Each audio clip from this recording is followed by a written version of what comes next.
निकाय चुनाव का दूसरा चरण भी सभी सियासी दलों के लिए किसी अग्नि परीक्षा से कम नहीं होगा। ऐसा हम क्यों कह रहे हैं, वो इन सीटों का जो समीकरण है उसको देखकर आसानी से समझा जा सकता है। हमारे साथ में इस समय पर्यटन मंत्री जयवीर सिंह जी हैं, उनसे बात करेंगे। मंत्री जी, एक चीज जानना चाहेंगे, जो दूसरा चरण है, भाजपा ने लक्ष्य रखा सभी 17 नगर निगम जीतने का। पहले चरण में 10 सीटें थी नगर निगम की, लेकिन सब भाजपा की थी। दूसरे चरण में मेरठ और अलीगढ़ ऐसे हैं जो पिछली बार बसपा जीत गई थी, तो चुनौती बड़ी? कोई चुनौती नहीं, हम लोग लक्ष्य को हासिल करेंगे और 17 के 17 नगर निगम इस बार जनता के आशीर्वाद से भारतीय जनता पार्टी के पक्ष में आने जा रहे हैं। परिणाम सकारात्मक हैं और इसके साथ ही साथ हम लोग नगर पालिकाओं में और नगर पंचायतों में भी बेहतर प्रदर्शन करेंगे, बेहतर परिणाम लाने का काम करेंगे। ऐसा जन समर्थन, जन आस्थाएं, जन भावनाएं और जन आशीर्वाद के बल पर कहने का काम कर रहे हैं। आपको बरेली की जिम्मेदारी मिली है। बरेली सीट की अगर बात करें तो जो 2017 के परिणाम थे, भाजपा प्रत्याशी की जीत तो हुई थी, लेकिन मार्जिन बहुत कम था। जहाँ अगर मैं गलत नहीं हूँ शायद 12,700 कुछ वोट का ही अंतर था। तो वो भी एक बड़ी चुनौती होगी, क्योंकि सपा प्रत्याशी दूसरे नंबर पर थे वहाँ। वैसे तो ये सही है कि हर चुनाव एक अपने में चुनौती होता है, लेकिन उस चुनौती को चुनाव में भारतीय जनता पार्टी स्वीकार करती है और पूरे मनोयोग के साथ हर कार्यकर्ता अपने दायित्व का बखूबी निर्वहन करते हुए परिणाम पक्ष में लाने का प्रयास करता है। और उसी का परिणाम है कि पूरी गंभीरता के साथ भारतीय जनता पार्टी नगर शहरी निकाय के चुनाव को लड़ने का काम कर रही है। चाहे वो हमारा छोटा चुनाव हो, बड़ा चुनाव हो, एक एक कार्यकर्ता अपने अपने दायित्व को बूथ से लेकर के, पन्ना प्रमुख से लेकर के, पेज प्रमुख से लेकर के और प्रदेश स्तर के सभी नेता अपने अपने दायित्व का निर्वहन कर रहे हैं। और उसी का परिणाम होगा कि टीम भावना से जब जब कोई काम किया जाता है तो उसके शुभ परिणाम ही आते हैं। सर, पहले चरण में जो लोग बागी थे, जो मानने को तैयार नहीं थे, उनके ऊपर आप की पार्टी ने कार्रवाई की, कई लोग का निष्कासन भी किया गया। दूसरे चरण में भी ऐसे तमाम लोग हैं जो बगावत पे हैं। यह सही है कि जब बड़ा परिवार होता है तो निश्चित रूप से कहीं कहीं खुटक पुटर होती रहती है। हमारे सर्वाधिक टिकट के दावेदार भारतीय जनता पार्टी में थे, चाहे वो सभासदों के हों, मेयर के हों या चेयरमैन पद के लिए हों। सब लोगों को टिकट नहीं दी जा सकती, किसी एक को ही टिकट मिलना तय था। परिणामतः स्वाभाविक रूप से गुस्सा, नाराजगी थोड़ी बहुत रहती है, क्योंकि सारे कार्यकर्ता अपनी मेहनत के बल पर, अपने कार्यों के बल पर, अपनी लंबी सेवाओं के बल पर पार्टी में काम करते हैं और चाहते हैं कि हमें भी मौका मिलना चाहिए।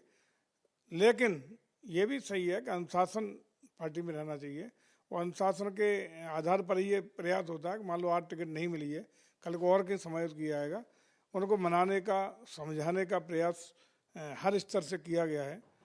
लेकिन ऐसे उसके बावजूद भी ऐसे नेता जो बागी रूप से प्रत्याशी के रूप में खड़े हो गए या पार्टी विरोधी गतिविधियों में संलिप्त पाए गए, ऐसे लोगों को निष्कासित करने का काम किया गया है।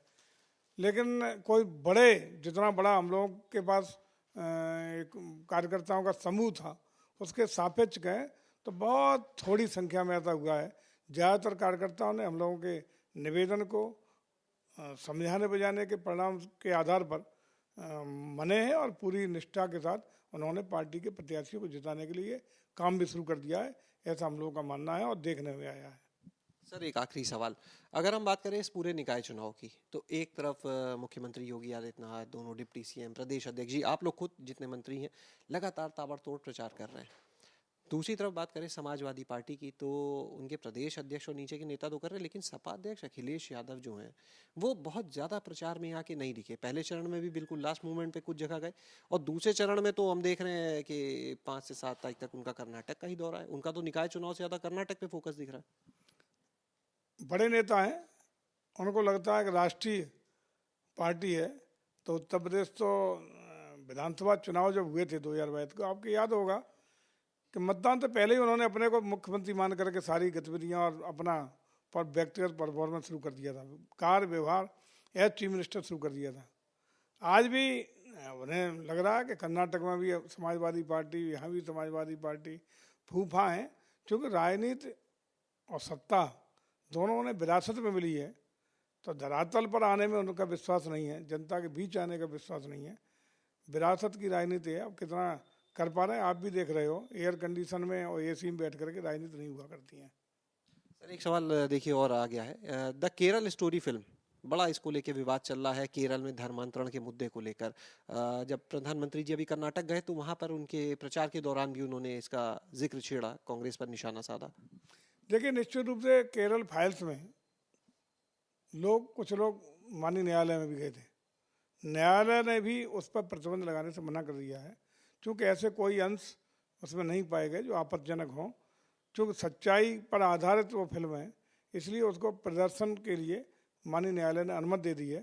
प्रदर्शित होगी, जिससे केरला की वास्तविक स्थितियाँ हैं, जिस तरीके से वहाँ के लोगों को धर्म परिवर्तन करके प्रेरित करके तमाम जो जुल्म जाति और इस तरह का धर्म परिवर्तन का खेल किया गया है, उसकी सच्चाई जनता के सामने आनी चाहिए, ऐसा मेरा विश्वास है। और ये चीज़ें वास्तविक स्थिति पे जो भी सामाजिक स्थितियाँ, परिस्थितियाँ, कार्रवाइयाँ या जो हो रहा है वो जनता के सामने आने में क्या बुराई है, आना चाहिए। और मुझे खुशी है कि माननीय न्यायालय ने भी इस फिल्म को दर्शाने के लिए, प्रदर्शित करने के लिए रोक लगाने से मना करने का काम किया है। कांग्रेस के नेता ये कह रहे हैं कि कहीं ना कहीं भाजपा 2024 की तैयारी कर रही है और इस फिल्म को उससे जोड़ रहे हैं।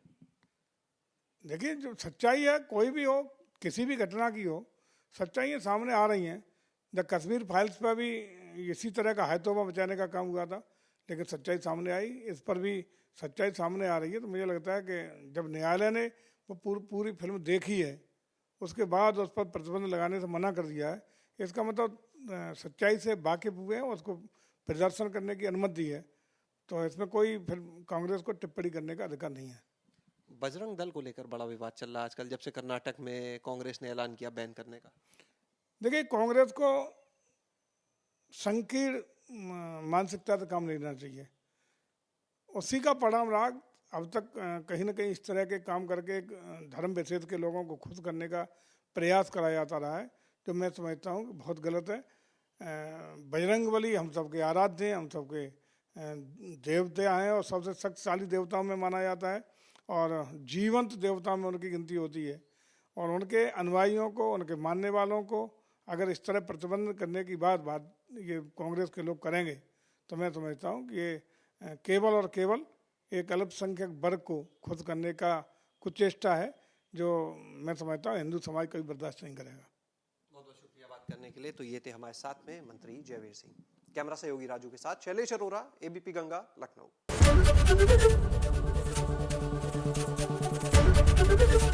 एबीपी गंगा, खबर आपकी, जुबान आपकी।